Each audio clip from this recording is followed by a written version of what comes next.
Hi there, my name is Simon Horton. I'm the founder of Negotiation Mastery. And in this video, we're going to look at a way of making sure that you win your negotiations. And we're going to start with a question. How much is £1 million worth? Quite a straightforward question. Well, in 1994, the dance band, the KLF, burnt £1 million. And then they tried to sell the ashes as a work of art. How much do you think they got for it? What happened was that the KLF made a lot of great music and sold a lot of records and made a lot of money in doing so. But they were quite an anti-establishment band, so they decided they would give the money away, and they'd give the money away to struggling artists.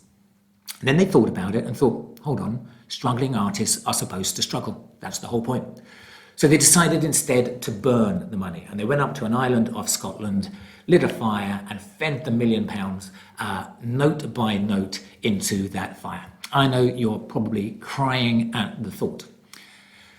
Shortly afterwards, I don't know, maybe feeling a little bit silly about what they did, they took the ashes and they went round all of the art galleries in Mayfair in London, and they asked if they could sell it as a work of art. And every gallery said no. How much is £1 million worth? In this instance, the £1 million was worth nothing. So what went wrong? What was the mistake that the KLF made? Apart from burning the £1 million, of course. The mistake they made was that they asked, was it a work of art? And in doing so, they completely undermined the credibility of their case.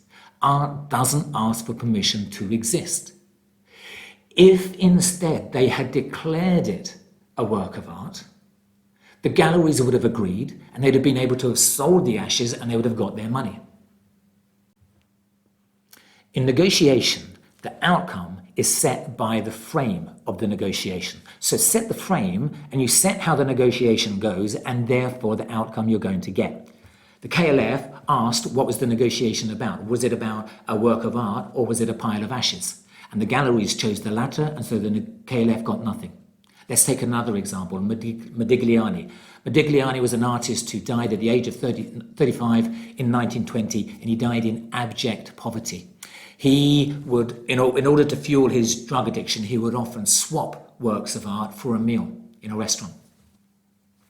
In 2018, one of his works of art sold for $150 million. So Modigliani, sadly, was not very good at setting the frame of the negotiation. Sotheby's in New York were much better at doing so. Now contrast both the KLF and Modigliani with Marcel Duchamp, who famously signed a toilet and then declared it a work of art. And in doing so, he set the framework for its valuation.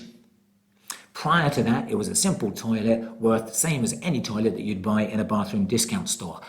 After that, it became an icon in the art world. And in 2004, it was voted the most influential work of art ever. As such, it was worth millions. So what's the negotiation about? Well, you can define what it's about. And if you do that, you're going to make sure you get a good result. They might say it's just a toilet, and you can say it's the work of a genius. They might say it's about their distribution outlets, and you can say it's about your uniqueness of product. Is it about their contacts, your ideas? Is it about short-term gain or long-term gain? Is it about profit or market share? Is it about risk? Is it about publicity? Is it about pride? Is it about revenge? What's it about? Now, they are going to lead with the frame that suits them. But you don't have to buy into that. You can lead with the frame that suits you. And if you set the frame of the game, you are going to set how the negotiation goes and therefore the result that you get from it. My name is Simon Horton. Do drop me a line at negotiationmastery.com.